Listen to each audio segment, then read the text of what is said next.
I'm going to come out of the closet here and admit to something that many might consider unmanly. Not that I'm gay, though it's like that in a way. Gays are brave to come out of the closet and admit to a disadvantageous social vulnerability. Trumpies are way too weak and anxious to risk admitting to any vulnerabilities. They're sissies, sheep in wolf's clothing, so terrified of taking risks that they'll put us all at risk. Wimps act tough to hide their vulnerabilities. They act exceptionally strong to compensate for their exceptional weakness. Why they're weak is a different matter. It may be because they were deprived of affirmation or because they were spoiled by it, like Trump was. Regardless of how they got weak, they're spoiled sissies who don't have the nerve to admit to vulnerability. That's the theme here and what my confession is about. I'm going to argue that though my situation is weird, I reflect a vulnerability that goes undiscussed in the United States.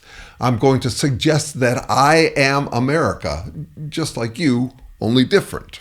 I ended my last video with a thought inspired by a warning from Edmund Burke, the founder of conservative philosophy, something I was blind to in my romantically hero-playing pacifist youth.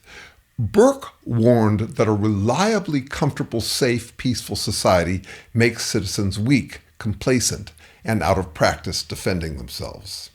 I'd add that it makes us weak in two ways. Weak enough to suck up to dictators who make us feel strong, and weak enough to give up instead of fighting back. It takes a lot of nerve to claim that the meek will inherit the earth. But today I think I see how it happens, because today, MLK Day and the Inauguration, my misunderstanding is exposed. MLK expressed the romantic retribution story that's there in all Christian thought. The arc of the universe bends towards justice, we the oppressed shall overcome. Trump exposes how meekness actually inherits the earth. The meek pretend they're strong to compensate for their weakness. Trump won by building on the moral majority movement started by Jerry Falwell, who copycatted MLK's strategy. The oppressed could use religion to motivate politics. Fat and fatuous Falwell was far from oppressed, but Christians like him love to pretend they are. Early Christians might have been oppressed, though perhaps like my folks, the Jews, a little arrogant and annoying too, what with our "there's only one God, he likes us best, and you can't join us" chosen people shtick, which the Christians lifted from us, adding that you can join them. A great innovation, because who wouldn't want to play oppressed minority with a hotline connection to the one and only God? Today, Christianity is by far the most popular lifestyle brand in world history. It sports a torture instrument as its symbol. Poor, suffering, tough Jerry Falwell and his gold necklace. There's nothing tough about pretending you're Jesus for having joined the most popular lifestyle brand in history. Just like there's nothing tough about pretending you're oppressed by supporting the whiny, spoiled brat trust fund baby Donald Trump, which is what I want to confess to here, because I'm a trust fund baby too. I grew up in a wealthy, cozy, sane, affirming Jewish family in a degentrifying neighborhood on the south side of Chicago. Wealth was fleeing to the suburbs as poorer black neighborhoods spread. I like to say I'm from the south side of Chicago because it makes me sound tough, but I was a wealth wuss like Trump. My south side neighborhood was safe. My grandfather, who started the family business my father went into, lived a block away. He had a Rolls Royce and a Bentley in the driveway next to one of those black jockey garden ornaments. My grandfather had a black chauffeur. We all had black maids, including Delta blues legend Mississippi John Hurt's granddaughter. Emblematic of my childhood was the time when my grandfather's chauffeur drove the Rolls Royce packed with the grandchildren down to watch Fiddler on the Roof when it first came out. It's the story of our heroic, long-suffering ancestors. In the backseat of the Rolls on the way home, I reveled in my suffering. Well, not me personally. Our people, so I got to take credit. I went to a wealthy Orthodox Jewish school. Most of my classmates grew up to be Trump supporters. Decades later, I coined the term post-traumatic ass syndrome when dealing with my childhood best friend, who had become a radical right-wing rabbi, playing hero like he'd suffered any anti-Semitism. He seemed to revel in self-pity, just like Trump. I'm not above that kind of fake heroism. I was both drawn to and scared of black culture.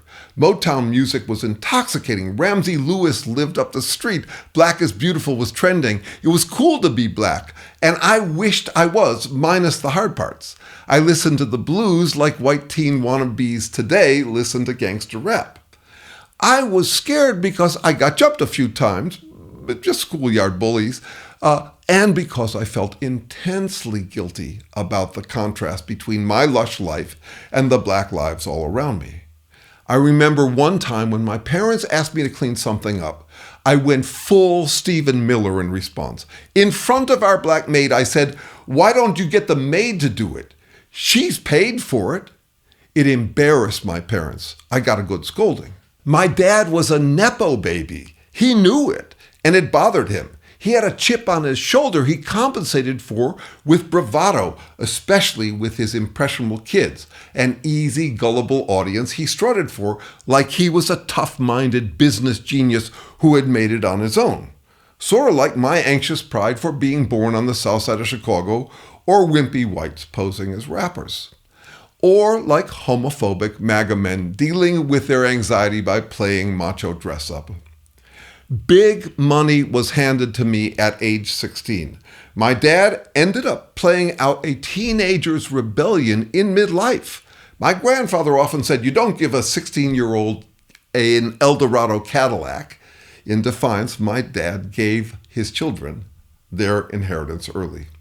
I was born lucky and it didn't sit well with me, probably due to a convergence of factors. I was an anxious kid anyway, and a very late bloomer, lacking obvious means for justifying inheriting a lifetime's income before I knew what to do with myself.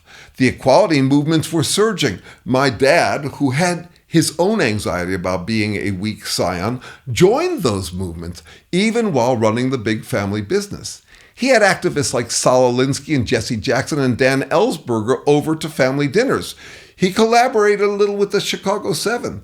These were heady times. We had a false sense that soon everyone would realize that inequality was bad and we'd have greater equality in no time. At 20, I joined a commune dedicated to equality. I signed a vow of poverty and gave away all the inheritance I had received by then, which again sounds brave, but I think it was me being a lost chicken, eager to act like I was brave with the only valued resource I had, my inheritance. Even if you don't have my dumb luck, I think there are parallels between being an inheritor and being an American. Especially a lucky one, white, straight, middle class, and especially if you're a Trumpy.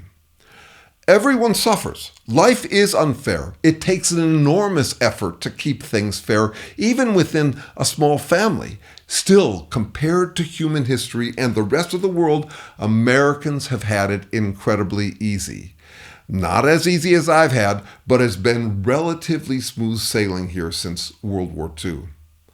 North America was a wet dream windfall inheritance, a fertile bounty of land and resources, isolated from Europe and populated by a small dispersed population that, luckily for the settlers, were not immune to European diseases and no match for European weapons.